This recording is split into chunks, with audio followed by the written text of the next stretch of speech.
Thank you for joining me for the Art Rebel Art Club. I'm so happy that you were able to be here. Some of you are listening to this on a recording. So, those of you who are live, thank you for taking the time. This is going to be about looking and drawing. But look, you don't actually have to draw. You can have conversations with each other, make jokes. It's all about enjoyment and looking closely today. That's what it's all about. Behind me, there's copies of my book called How to Be an Art Rebel in Different Languages. So what you've got to do if you write books, you've got to always talk about them. It's very boring for people that you know. I've also got a painting on the wall by an artist who is 90, whose name is Rose Wiley. And next to it, I've got paintings by my daughter, who is 5. And I wanted to show you old and new in one go, that any age, anyone, we can all get involved and enjoy this amazing thing called making art. So let's get into it. What do we need? Now, if we were all together, I'd ask this and you'd be able to tell me, but you could shout it out if you want to as you see them. The first thing you need is you need eyes. If you've got one eye, that's fine. If you've got one eye in the middle of your head, that's fine too.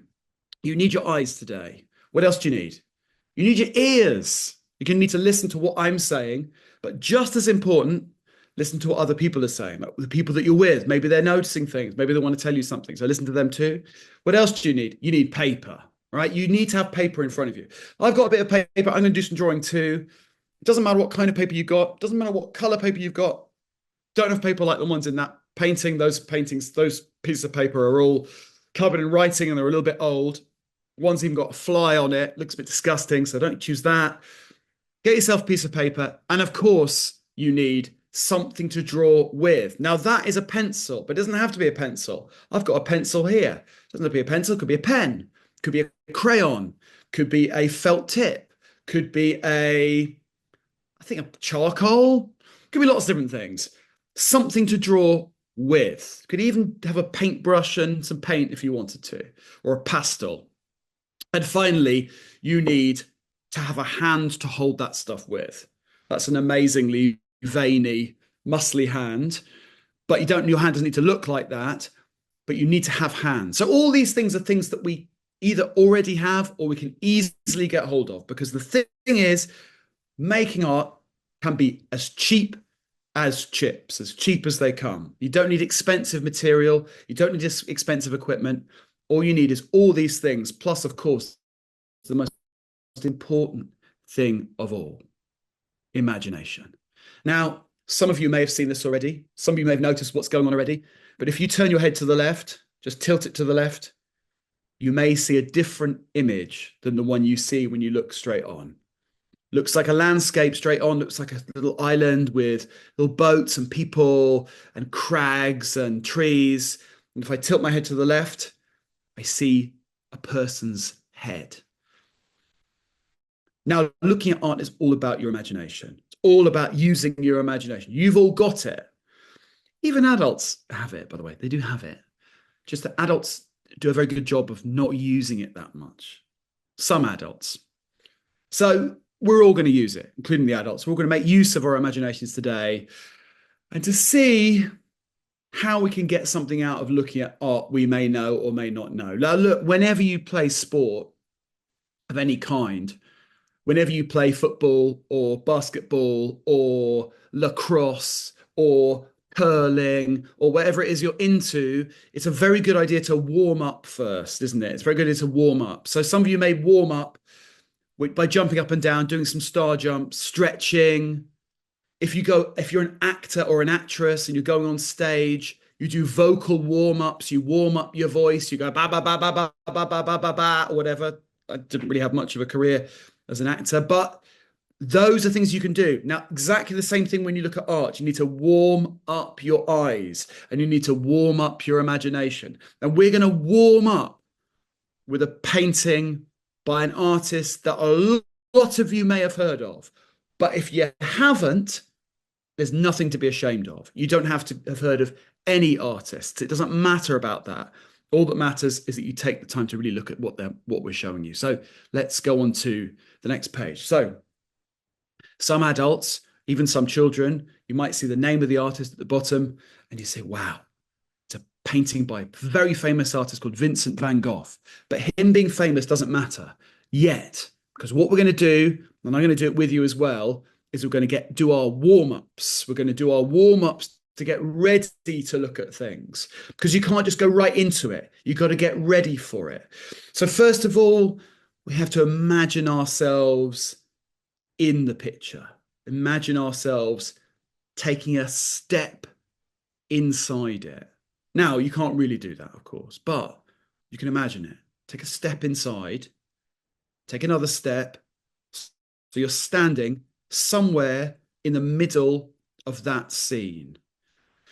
And do what you might do when you go to a new place. Have a big old inhalation. Breathe in, smell the grass, smell the flowers, feel the wind, hear the sounds of the place that you're in.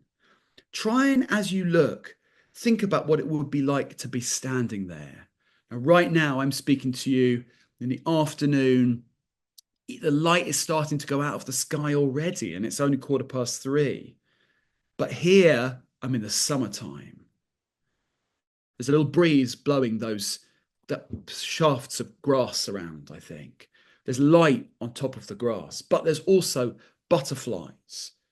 So start just by finding them. Start just by counting the butterflies. Can you see how many you can find? I'm going to look as well. Now, these little butterflies, like real butterflies, are actually quite hard to find. So see how many you can see. I think I've got about 6. Some of you might say 5. Some of you might say 7 or even 8 or even 9. The thing is that Van Gogh didn't want it to be like a page from a science textbook. He wanted it to be looser and lighter than that. So I can see a bunch of butterflies. I'm going to say 7 butterflies. I can see it here, and I can feel what it's like to stand there. I'm just getting the idea of it. I'm going to look really carefully at this again. What really interests me about this picture, and I have to tell you, this is one of my favorite paintings I've ever seen. It's a real painting.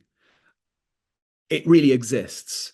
And it's in the city that I'm speaking to you from right now. It's in London. It belongs to the National Gallery in London, which means that if you come and see it, you can see it for free. But not at the moment, because there's an exhibition of this artist on right now, and it's in that exhibition just before the gift shop. So if you go and see it, don't get too tired. Save a little bit of energy to look at this amazing picture. And as I'm looking around it, I'm thinking a little bit about colour. I'm thinking about colours.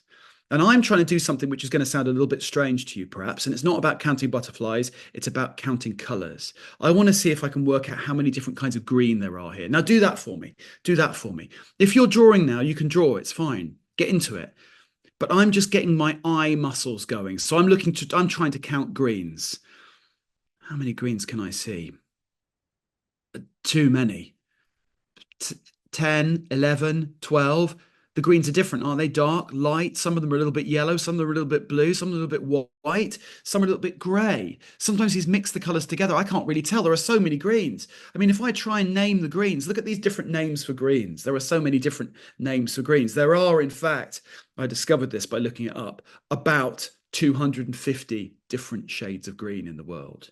Tea green, light green, mint green, green lizard, lawn green, sheen green, lime green, slimy green, forest green, India green, hunter green, Castleton green, cadmium green, British racing green, Buffalo green. Didn't think I was going to get that one. And dark green. These are just some of the greens, and you might be able to look at the color chart and then back at the painting and try and see where he's used the different greens. So many different greens that it's almost like the painting is a way of telling us to keep looking closer. When we think we see one thing, maybe we see more. If I said to you it's a painting of green grass, you could come back to me and say, you're wrong. It's a painting of lime green, sheen green, slimy green, Castleton green, hunter green, green lizard, mint green grass, of blue grass, of yellow grass, of orange grass, of all different kinds of grass. There are lots of different ways of talking about these things. And drawing helps us to look more closely. So let's keep looking. Now, what I want you to do is to do something I often ask people to do in the warm-up phase, Now that's an ancient sculpture of a human finger or a human hand pointing. And that's what we need now, not the pencil, not the pen. We need the finger. And I want you to do something which is again going to sound quite strange. I want you to imagine that your finger is a paintbrush. And I want you to imagine it's not just a paintbrush, it's the paintbrush of the Vincent van Gogh himself. Your left hand, or if you're using your left hand, your right hand, your other hand, you need that too. That one is going to be the palette of the painter, where the colors are. So squeeze some colors out onto your hand. I'm going to use yellow, I'm going to use blue, I'm going to use orange, and of course I'm going to use 3, 4, 5, 6 different kinds of green. Take your finger, imagine it's a paintbrush, and dip it into one of those colors. Get lots and lots of paint on. And now I want you to make the painting. I want you to do it. Do what I'm doing now. Now, you may look at me and say, that's a bit embarrassing. I'm not going to do that. That's fine. You can use your eyes to do this. You don't have to use your finger, but it's a way of getting closer to what makes art special, is understanding how it's made. So look, I'm making those lines that are coming out of those big clumps, if that's the right word, of grass. I'm going to use a slightly different one for the lines at the top. There's these lovely yellowy blue ones that are squidgy. I'm going to use that, get a little bit more, squidge that in. Now I'm going to get loads and loads of lovely ochreish dark yellow paint. And on that picture on the left-hand side, I'm going to go like this. Plup, plup, plup, plup, plup. Really thick. I'm going to let it stay. Now I'm going to do the one on the right. I'm going to get yellow. So I'm going to mix it with a bit of white. And I'm going to dab it. Dab, dab, dab, dab, dab, dab, dab.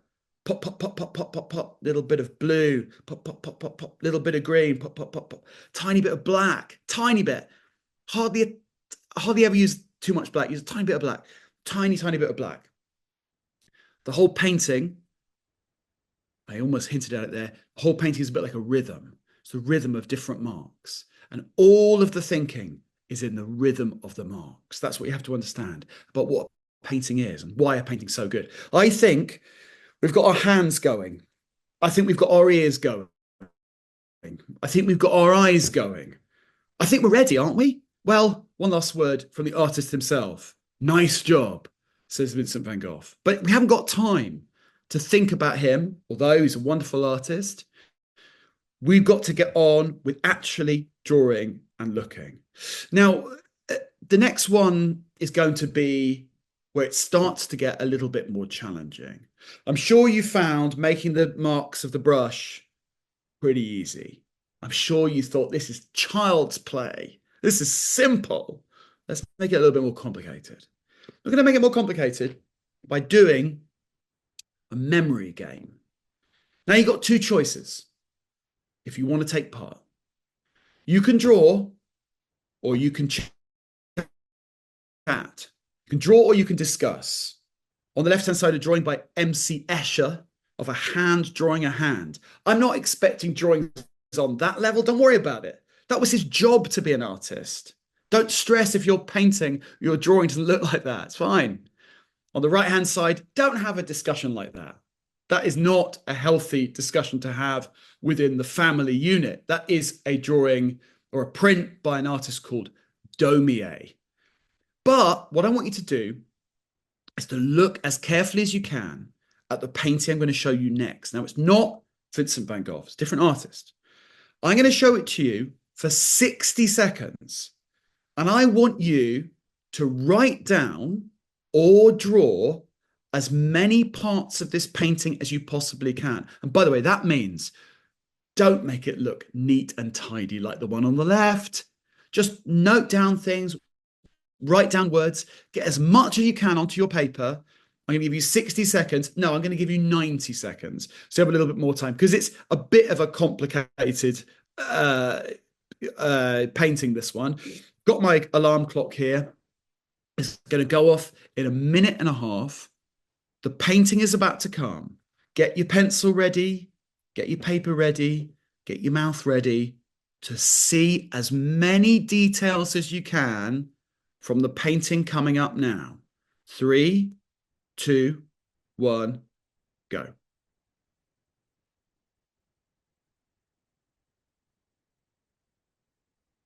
Now, I'm going to tell you a little bit about this painting afterwards, not right now.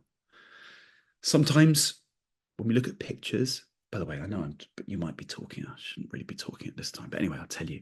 Sometimes when we look at pictures, we can go to a museum or a gallery. We can read what it says on the wall first. But what we should do first, actually, is look at the painting itself. So try and see as much as you possibly can. Don't forget to go to the edges of the picture. Don't forget to go right to the top corner and right to the bottom corner. Don't forget to look really carefully at things that are behind other things. Don't forget to look at things that are hidden away, as well as things that are really easy to spot. Okay.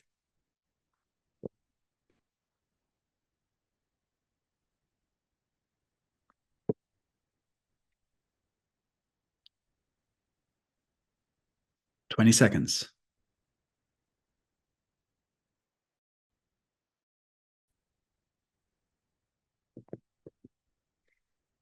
10 seconds.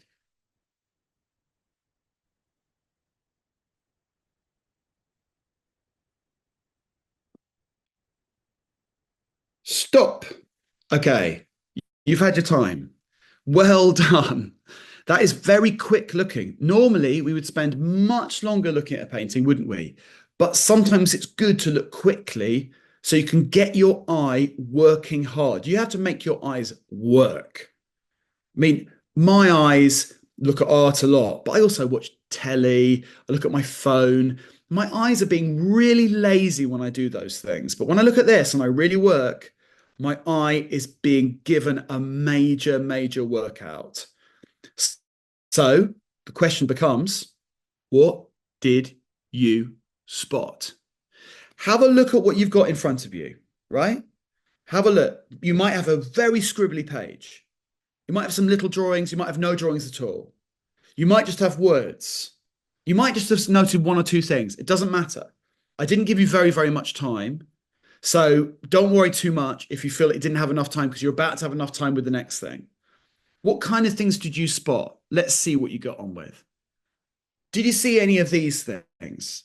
If you saw some of these things, give yourself a mark out of 10 that you think is fair. Say, oh, I got all of these. I'm going to give myself 10 out of 10. So, what kind of things are in the painting? Well, there's a cat eating a pie. There's a pig sniffing a rose. There's a parrot, and this is just appalling. There's a parrot drinking a glass of wine. It's just not right, is it? There's grapes on the ground. That's not where they're supposed to be. There's bread on the ground as well. There's clouds in the sky. At least the clouds are in the right place. There's a silver jug that's tipped over. There's a pipe dangling from between the fingers of a sleeping woman. There's roses on the floor, and there's a basket hanging above. Loads of little details. Now, these are things that some of you might have seen all of these. Some of you might be saying, I didn't know there was a pig, or I didn't see the bread. Because these are all details that each of us sees in a different way. Let's have a look at the whole painting again. You see the details again? So you can see the lady. She's the one holding the pipe. Let's just have a look at her for a minute. It's a lady holding a pipe, and it's falling out between her fingers because she's asleep. She's asleep. And as she sleeps, she's got a purse around her waist, and there's a little child behind her doing something extremely naughty, which is that he's stealing out of her purse. This is not a painting that's designed to encourage you to do these things, by the way.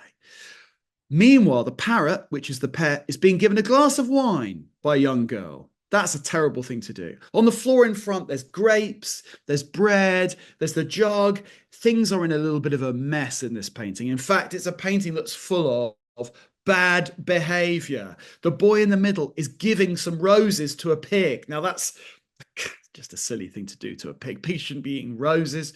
Pigs should be eating old carrot tops and bits of old vegetables, right? And meanwhile, there's a cat eating a pie. Now, the cat is having a brilliant Look at the child holding the cat who's giving you a smile, looking at you right through the painting and saying, look at this. Isn't it hilarious that the cat is being given a pie to eat? The little girls think it's funny too. Now, this is what happens when the lady falls asleep. Now, the reason why the lady falls asleep, and she maybe is the mum of all of these children, or she's the one in charge, is that she has had a little bit too much wine herself. The title's very boring, but it's a great painting. The artist is called Jan Steen. By the way, as you look at the painting on the left-hand side, you notice someone's looking at you. Not just the little boy in the painting, but the man on the right. The man on the right is a painting of the artist. It's a self-portrait, Jan Steen, painting himself playing an instrument called a lute, which is a bit like a guitar, and looking at you and giving you a big, crazy grin. His painting is called The Effects of Intemperance, which means the results of drinking too much wine. And what happens is the whole household goes chaotic and crazy. Mad things happen. What we need to do is wake her up so that she can stop all this stuff from happening. But she will never wake up because the painting is frozen. It's not a scene from a film. It is still, so we can enjoy all of these amazing details. Now, maybe you noticed a lot of these details, and maybe you didn't. Maybe as I'm talking about these things, a really good thing to do is to just carry on drawing if you want to. Every single image on this whole series of slides I've got has got artwork on it. So you can always be making drawings as you go along. We're going to look at this painting again, actually. We're going to look at it differently. So what we looked at before was details, right? We saw animals misbehaving. We saw children misbehaving. We saw a grown-up asleep. We saw lots of things that had fallen down, that had tumbled over, that were in the wrong place. But I also want you to see other things in the painting. I want you to look for shapes. Now, when you make a painting that's complicated like this, that's got lots of people in it, you have to think about the different shapes that people make. I want you to look around this painting and find those shapes on the right-hand side. I'm going to do it with you. I'm going to look around and just look for triangles. And I can see a shape in the far right corner, in the top corner. There's a building far, far away. Can you see it under the clouds? It's got a triangle roof. And behind it is another triangle roof. And if I go right to the other side of the painting, to the left-hand side, I'm going to see if I can find some other triangle shapes. Maybe there's outlines or spaces between things that are triangles. For example, the pig. Can you all see the pig? Do you see how there's a triangle shape between the pig's legs? And there's another triangle shape next to the girl who's feeding the wine to the parrot. There's a shadow, which is dark, which is also a triangle. Look around for rectangle shapes. On the other side, above the little child who's stealing money from his mum, there's a rectangle shape of a piece of stone. Are there any circles? There are circles, aren't there? Can you see them? Look at circles in the painting. Find the circles of the grapes and of the peach. Find the circle of the stone kind of feature that's on. Just look at the cat and keep going to the right, and you'll see the stone ball over there. Circle shapes. There's patterns of triangles and circles. There's straight lines and there's curvy lines, right? What about the shape of the lady who is falling asleep? Her body's made out of curved lines, but there's zigzag lines on her dress. Look at her dress. Do you see the zigzag lines that are on it? Do you see the V shapes, like the V shape of the pig's head or the V shape of the cat's ears? Do you see the C shapes of things like the hats that people are wearing, the bonnets, the M shapes of the movement of all the clothing, N shapes of the light on people's outfits, and even the O shapes of things like the children's heads and the grapes as well. Now, that means that when we look at paintings like this, we can think about shapes, we can think about details, we can think about colors. We're already experts at thinking about these amazing things. What about we make it slightly more difficult? So on your page right now, what you might have is lots of different squiggly bits. You're going to get a chance to draw something for much longer, by the way, if you're thinking, I really want to get into it. I want you to remember that you could think about just shapes with paintings. They could just be shapes.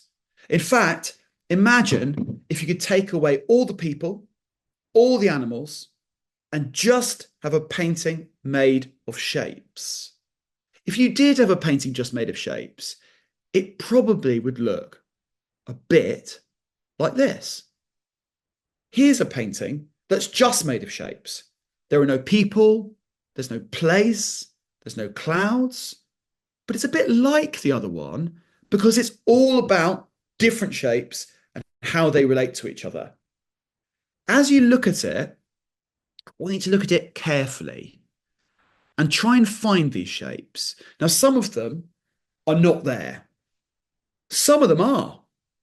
Some of them are easy to find and others are less easy. Look for triangles, not just the big red one, but smaller ones. When you see one of those shapes, just have your pencil out and just write down what colour those shapes are.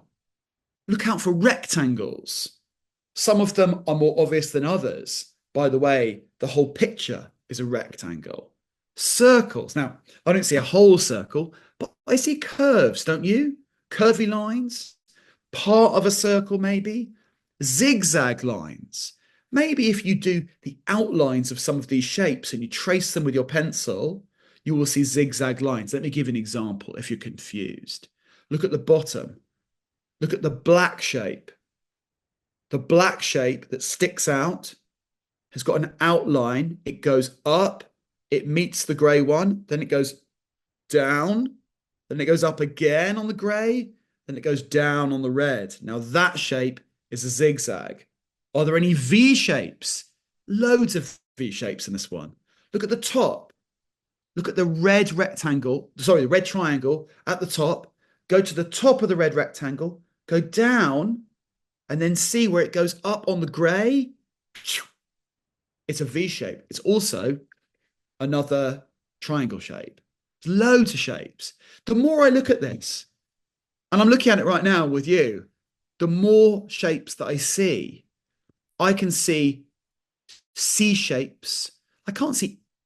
Do you know what? Maybe I'm wrong. I was about to say I can't see an M shape, but now I can see an M shape because I look at the black shape at the bottom and I go up, down, and look at that. It's an M. I look for an N shape. Can you see an N shape? Think about where you might see an N shape. It has to go up, down, up. I'm sure there's an N shape there somewhere. What about an O? Well, okay, we have to admit defeat. There isn't an O shape, but there are loads and loads of different shapes here. So we could think, right, this is an artist who wants to just make shapes and just think about shapes and just try and transform them as we go along. So let's see. Somebody's drawing on top of this. It looks great. Let's see the next one. So this is the name of the artist, Lyubov Popova, right? She was an artist from 100 years ago. Well, about. That is 1917, that painting. Now, for some of you adults, 1917 means something. For some of you who are younger, it might just be a random collection of numbers. But what it is it tells you that the picture is old. It's not as old as the pictures I've showed you before, but it is an old one. And so you can see lots of different shapes. What about if I asked you about color? What about if I asked you how many different shades of red are there? There's a dark red, a really dark one. The really dark one is at the top corner on the right. Then there's one that's a little bit more orange, which is the main triangle. Keep that right. Then there's a pinky kind of squarish shape behind, and then behind it, it's white. So I feel like if she was painting this, if you want to do your finger and your easel again, think about how you would mix your colors in order to make it. I think you could make this painting with 3 colors.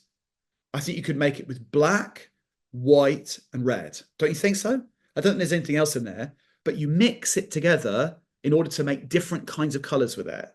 So you could just use those ones. Look at that. Look how much you can do with only three colors and about four or five different shapes. Fantastic painting. But that's not the only shapes that this artist used. In fact, she was a complete master of shapes. Now, here she is in the middle in a photograph looking out at you and giving a smile. I think she probably could have used a trip to the dentist, but she's very cool and a great artist, Lubov Popova. Um, and as I looked at this, I saw lots of pictures by her. And there's one at the top corner. Can you see the one that looks like cups of tea or cups of coffee? So sometimes they look like real things and sometimes they didn't at all. But as I looked through, I thought you could almost find the whole alphabet in these, don't you think? A shapes, those triangles. I can see lots of B shapes, can't you? C shapes, I can see those for sure. D's, I'm not going to keep going on. But it's a very good way of thinking about these things is to look for those kind of shapes that you know and try and find them here. Now, Popova was an artist who worked in Russia over 100 years ago, where this kind of painting looked like something out of a science fiction film. It looked like something from the future. When people saw it, they thought, this was not made by humans. This was made by aliens from another galaxy, because this is not the kind of art that we know. Now we would look at it and say, hopefully you would say this, it's fantastic. It's amazing. She's doing so many things with so little things, so few different ingredients, but there's so much you can do. So just using 4-5 different colors, just using 4 or 5 different shapes, you experiment and see what you can do. See what you can do with just very, very simple ingredients. Now look, part of that was warm up and part of that was actually work. But this is where it really starts to get serious. This is a painting by an artist called Sophonisba Anguissola, who was an artist who lived in Italy 500 years ago. So Lubov Popova was only 100 years ago. It's like the other day. This is 500 years ago. And look, she's a painter. And she wants you to know she's a painter because she's painting in the painting, isn't she? See that? She's got a stick to help her hand stay steady, by the way, called a mole stick. That's in case she goes like this. Whoops. Oh no, I've totally ruined it. That's what that's for. So you'll probably look at the words and thinking, this looks terrifying. It is terrifying. It's supposed to be, no, it's not terrifying. It's supposed to be fun, but it is a drawing challenge. And it's going to be 60 seconds, 30 seconds, and 10 seconds, drawing the same picture. But I'm not going to be totally mean. What I'm going to do is I'm going to let you see the picture first. And I want you to try and do something for me. I want you to try not to draw it. I want you to start just by looking. It's not this painting, it's the one coming up. And I want you to use all the things I've talked about already.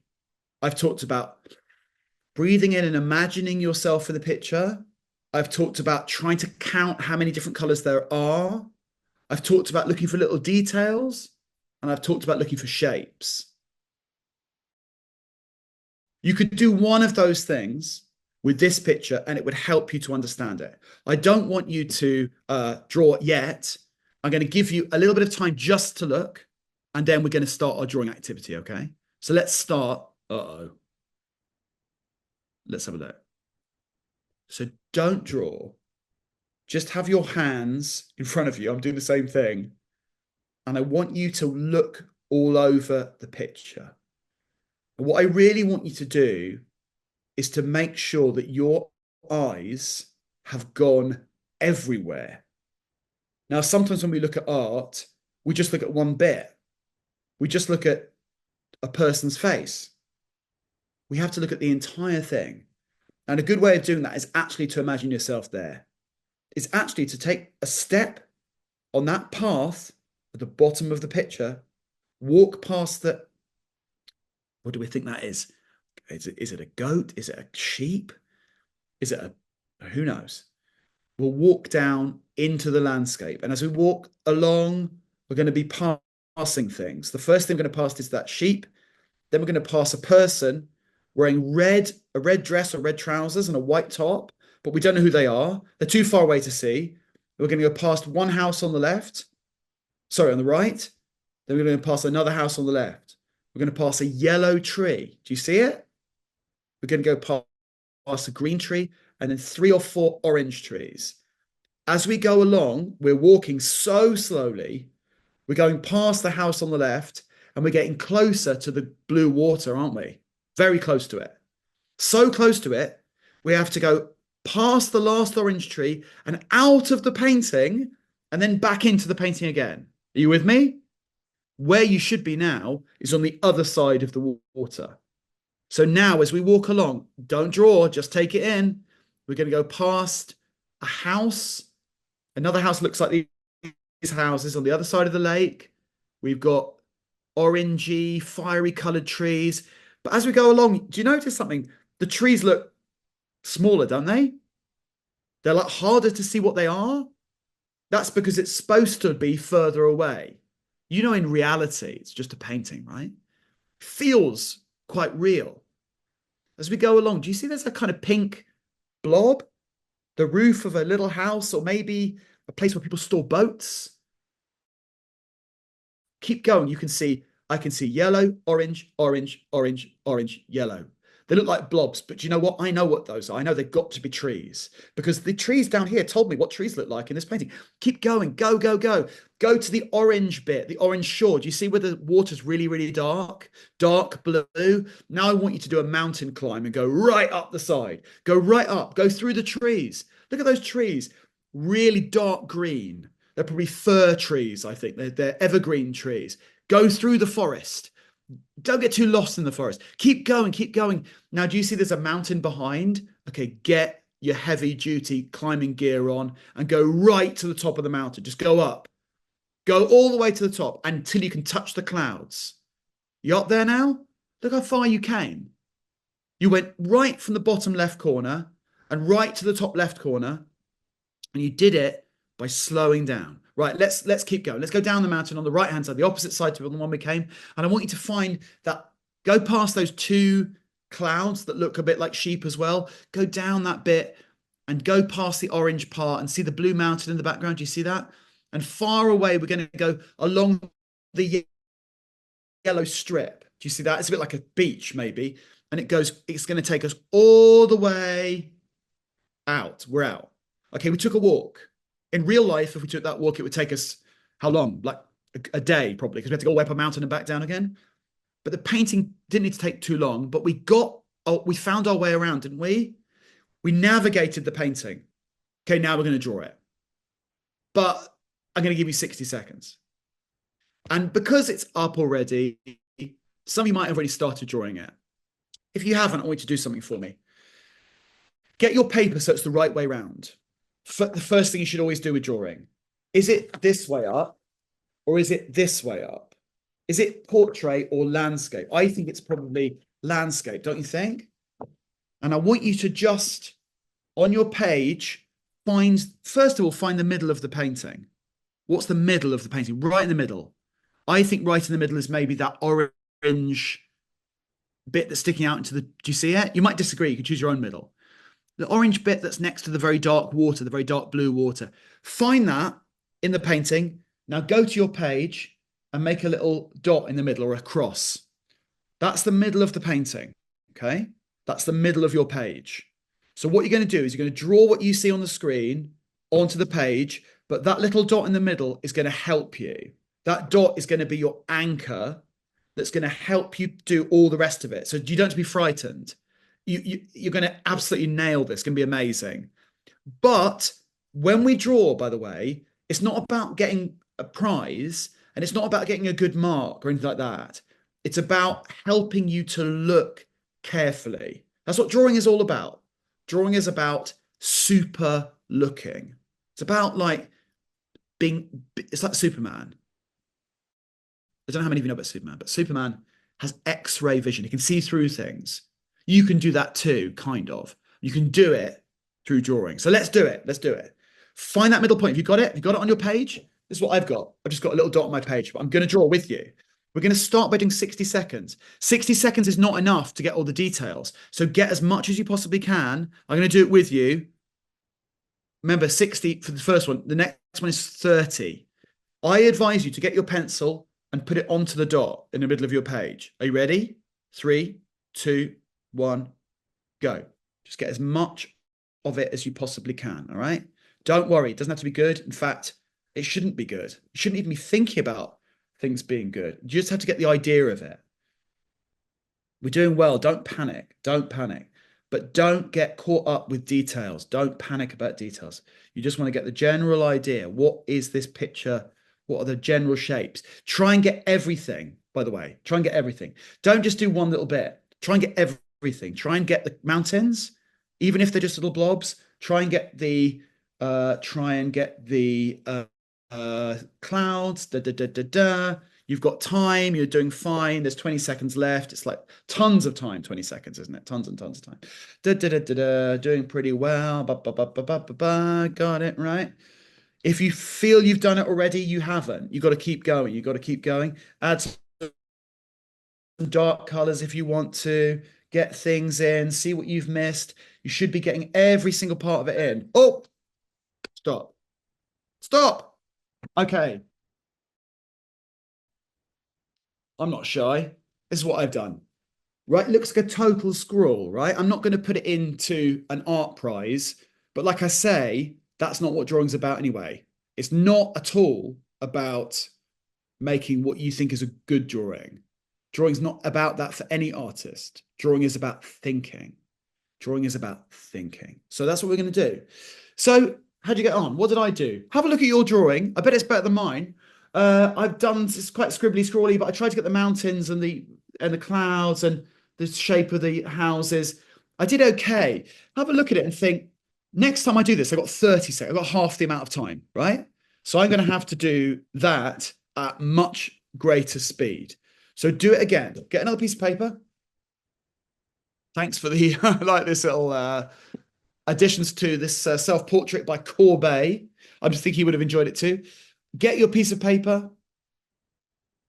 Find your central point. You know what it looks like now, right? Get your dot, get your cross, get the middle, get the pencil on top of the dot.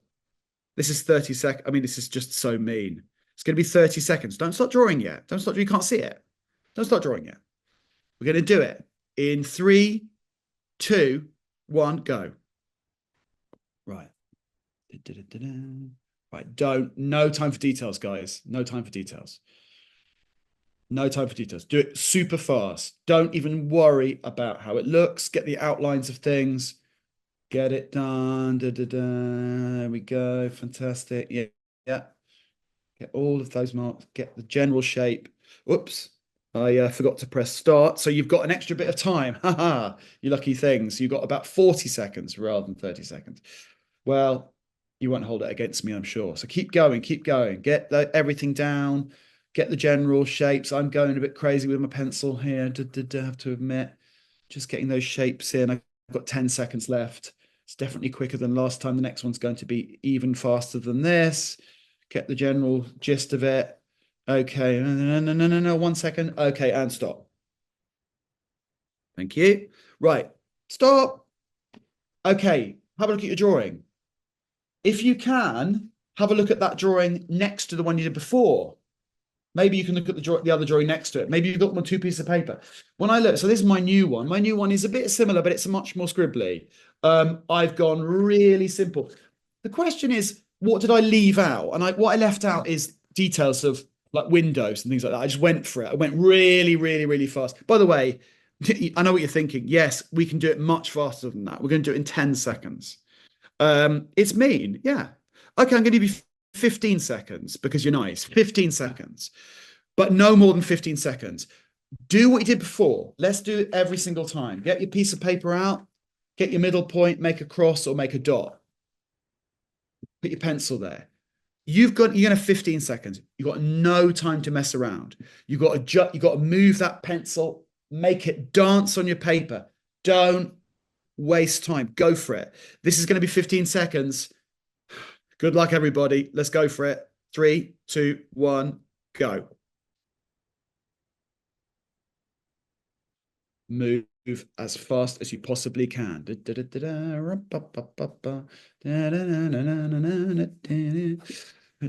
helps to sing when you're drawing, I think. They call that singing. Okay, stop. Right, stop. How did you get on? Well, let's have a look. I'll show you mine.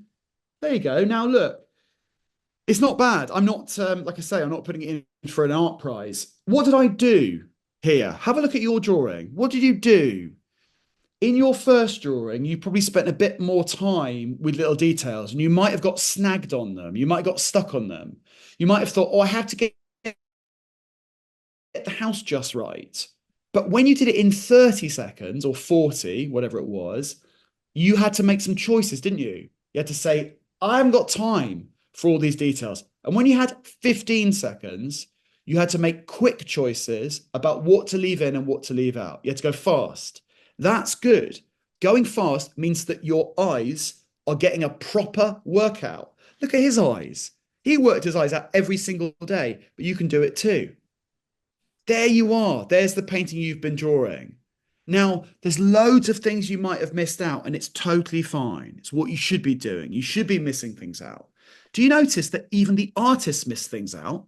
Do you notice that the artist made it simple too? Let's actually have a little look at her and find out a bit about her. So this is the name. This is the artist. This is another self-portrait. Her name is Gabriele Munter. She is a top artist, Gabriele Munter. Really worth looking at her stuff. Brilliant paintings. Her whole thing was about looking at the world, looking at herself, but making it simple rather than making it complicated. That's what a true artist often does. They don't want the world to look more complicated. They want to get down to what it is that's so interesting about it. This is in a place called Staffelsee, which is a lake in Bavaria, in southern Germany, which is where Gabriele Munter spent a lot of her time. That's what it looks like. That's a photograph. Now, when we make a painting or a drawing, we don't need it to look like a photograph. We can if we want to, but we also should think about what is interesting about that scene. What do we really want to get out of it? And what she wanted to get out of it was the simple colours and shapes of autumn. This to me feels so autumnal, doesn't it? And it's great that we're speaking in autumn, those colours of autumn. Now, couldn't we ask loads more questions about that? Couldn't we ask things like, how many greens, how many blues, oranges, reds, yellows can you see? What was on her palette when she was painting it? What can you smell when you walk around? Is there a different smell if you're on the other side of the lake? Is there a different smell if you're inside one of those houses? And yes, is there a different smell if you're next to the sheep? There probably is. The painting can have all that information inside it. The only thing we need to do is unlock our imaginations. You are all totally capable of doing that. But look how much more you get from it when you do that. If you pass this by on the wall of a gallery, you might not look at it for more than a minute. But if you look at it really carefully, you get inside it. We've looked at 4 different pictures. These 4 different pictures were made by totally different people at totally different times. They were made by people for different kinds of reasons. They all had different lives. They all expressed their lives differently. We've got Van Gogh in France. We've got Jan Steen in Holland. We've got Lyubov Popova in Russia. And we've got Gabriele Munter in Germany. All of them in different places at different times. All of them using colours, shapes, details to express different kinds of ideas.